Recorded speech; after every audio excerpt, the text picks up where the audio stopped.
Alright, so the million-dollar question today is, can you live in Spain for 1,000 euros or less? Hey guys, what's up? This is Lindsay, and I'm doing a special series on my channel about living, working, and teaching abroad in Spain. And basically, I started this series because let me just tell you that I made every mistake possible while I was living in Spain, and honestly, I'd probably still be living there if it wasn't for a bunch of the mistakes I made, but I had to come home early. So anyway, I'm sharing all these mistakes with you guys so you can kind of learn from them and have an awesome time in Spain. So yeah, if you find any of this information helpful, please like, subscribe, or share this video with a friend. And let's find out if you can actually live on 1,000 euros a month or less in Spain.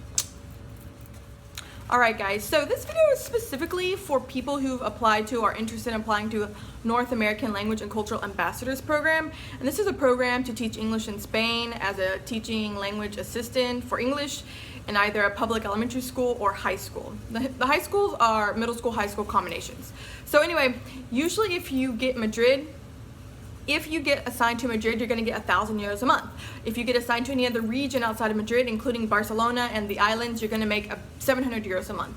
I'm from North America, so obviously 700 euros or 1,000 euros, well, if those were in dollar terms, $700 doesn't really sound like that much money a month, right? That's like barely enough to pay for an apartment in America.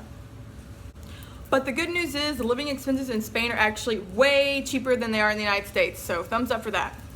So actually, I have lived in both Madrid and in Andalusia, making both 1,000 or 700 euros a month. So from the overall feedback I've received from asking my friends about this, and I can vouch it's true from my personal experience, generally the 700 euros or the 1,000 euros is really only enough to cover your basic living expenses per month. It's actually only even considered a stipend.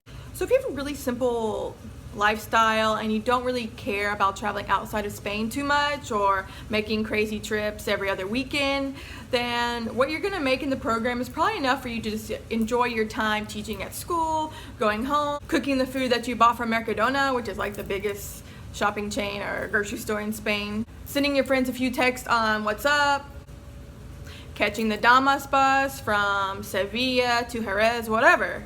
The 700 euros should have you covered.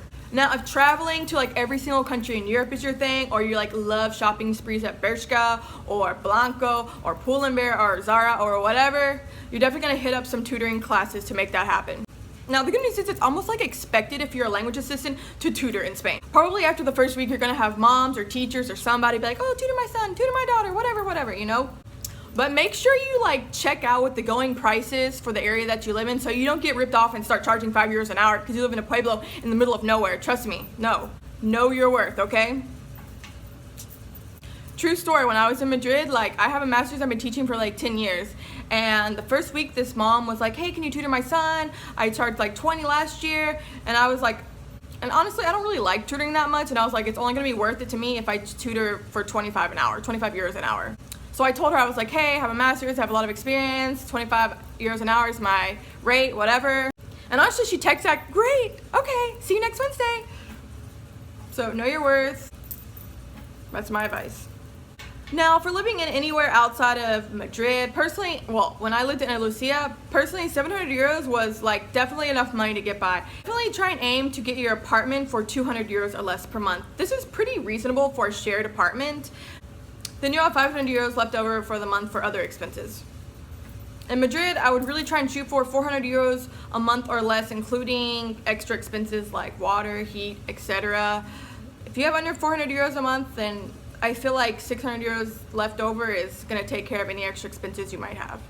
Now, I've heard from my friends in the Barcelona area or from the Islas Baleares, or the Balearic Islands, which are the islands in the Mediterranean like Mallorca, Formentera, Menorca.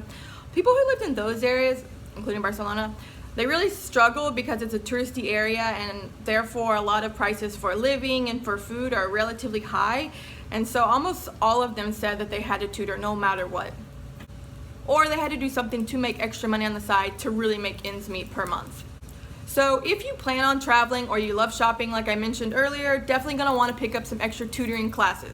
Also, health insurance is already included in the program, so you don't need to pay anything extra per month for health insurance. And I recommend carrying at least 3,000 or more to Spain for September, October expenses, your startup expenses, because those can really add up fast when you don't have an apartment and you have to eat out a lot. You might have transportation costs, so just bring at least 3,000 or more. if you're going to Andalusia or another smaller city, you might not need as much money, but I know in Madrid things can get crazy and you might be in a hotel or hostel for a freaking month or two. So just like come with extra money. Always remember to bring extra money. Always remember to bring extra money. Always remember to bring extra, double the money and half the clothes, because trust me, you're not going to wear half of your clothes you brought. So let me know in the comments below, did you struggle with 700 or 1,000 euros a month, or how'd you make it happen? And please like, subscribe, share this video with a friend if you found it helpful at all. If you have any other questions about like living, teaching, working in Spain, you can also leave them in the comments below or send me an email. You can find me on Instagram. So thank you so much for watching and see you in the next video.